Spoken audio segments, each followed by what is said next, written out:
From JBS Studios in Greater New York, this is the JBS News Update with Teisha Bader. I'm Teisha Bader with the JBS News Update for Thursday, December the 21st, 2017. The United Nations General Assembly today passed a vote to adopt a resolution rejecting the recent U.S. recognition of Jerusalem as Israel's capital.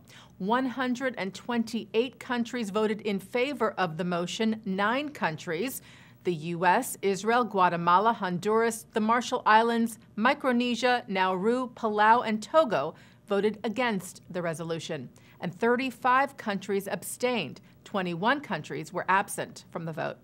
The resolution was brought by Yemen and Turkey and is similar to the one drafted by Egypt, which earlier this week was vetoed by the U.S.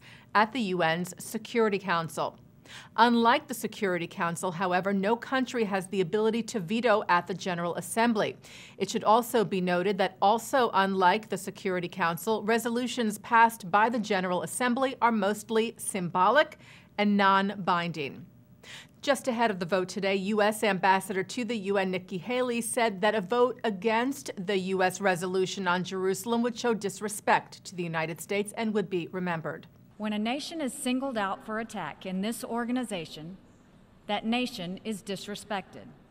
What's more, that nation is asked to pay for the privilege of being disrespected. The United States will remember this day in which it was singled out for attack in the General Assembly for the very act of exercising our right as a sovereign nation.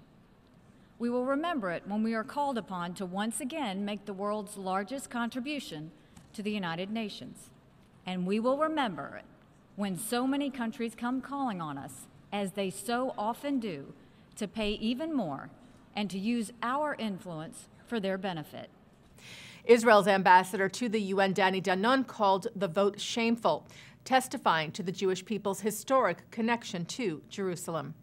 I am holding an original coin. It's from 67 AD.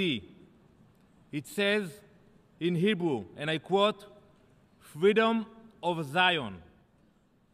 Look in the envelope in front of you. You will see you have a replica of the coin. It is clear evidence from the time of our Second Temple. It proves the ancient connection of Jews to Jerusalem.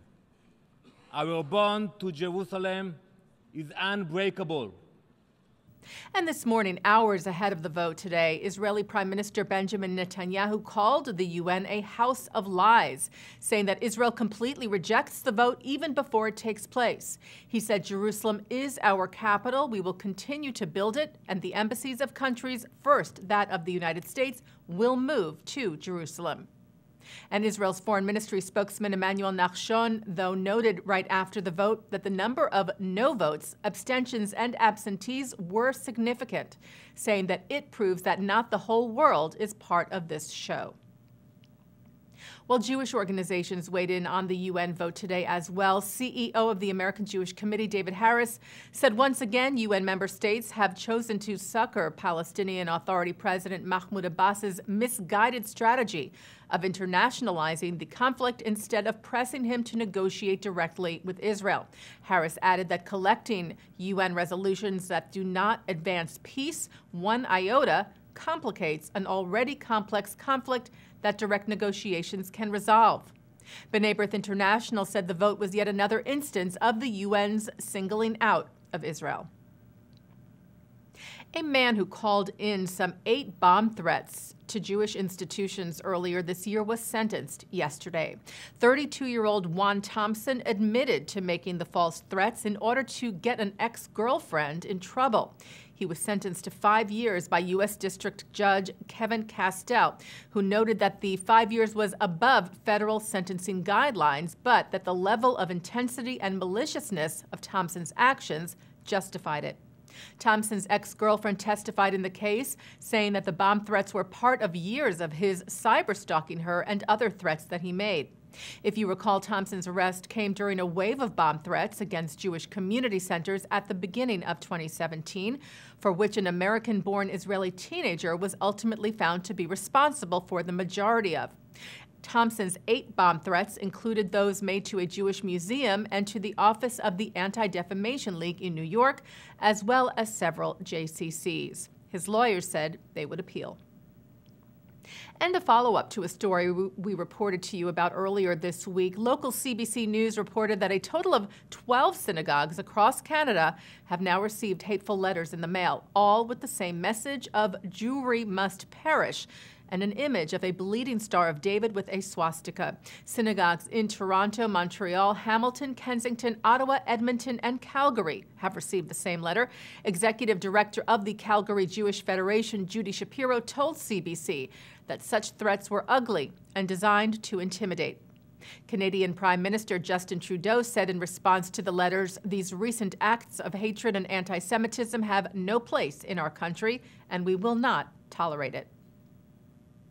The Technion, Israel's Institute of Technology, opened a campus on Monday in China, the first Israeli university to do so. The Guangdong Technion Israel Institute of Technology opened in the province of Shantou in a partnership with the Li Ka-shing Foundation and local municipalities. Technion President Peretz Lavi said at the ceremony this week, "We welcome a new era of cooperative research between Israel and China in science, engineering, and life sciences." And the Shantou Institute's Chancellor Li Jiang said China offers the Technion a broad platform to realize its academic excellence. We, in turn, he said, must learn from the Technion and Israel what innovative thinking is. And taking a look now at our programming for tonight on JBS for Thursday, December the 21st. At 7 o'clock, it's Talmud Study with Rabbi Mordechai Becker. At 8 o'clock, authors Mati Friedman and Nicole Krauss talk about writing about Israel. At 9, Mark Golub sits down with Chabad Rabbi David Elezri on L'chaim.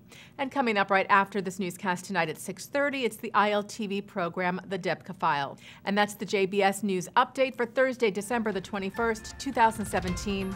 I'm Teisha Bader.